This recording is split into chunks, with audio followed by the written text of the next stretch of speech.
Hello friend, good morning, সুপ্রভাত। Daily ব্লগে সবাইকে স্বাগত। তো বন্ধুরা, দেখতেই পাচ্ছেন সকালবেলা উঠে আমাদের টুল্লু চলে এসছে কাককে রুটি দিতে এবং কাককে রুটি দিচ্ছে, ডেকে ডেকে রুটি দিচ্ছে। তো বন্ধুরা, আজকে আমরা এই ছোট্ট একটা ব্লগ করলাম। অনেকদিন যেহেতু ব্লগ করি না, তাই একটা ছোট্ট ব্লগ করলাম। তো কাককে রুটি দিতে হঠাৎ করে একটা কাকের দিকে নজর পড়লো, যে কাকটার ডানা সাদা। এটা দেখে একটা আচমকা একখানা লাগলো। দেখতেই পাচ্ছেন এই কাকটার ডানা সাদা।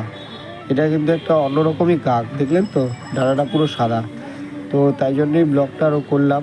তো বন্ধুরা, সকলে ভালো থেকো, সুস্থ থেকো। এবং কাকে খাবিছো টুল্লু বলে দিল, দেখতেই পাচ্ছেন আমাদের টুল্লু কাককে খাবার দিচ্ছে। টুল্লু এটা প্রতিদিনই করে। আমাদের টুল্লু কাককে প্রতিদিনই সকালবেলা রুটি হলে ও কাককে দিতে চলে আসে। এটা আজকে নতুন না, পুরোনো ছোটোবেলা থেকে ও কাককে দেয়। কিন্তু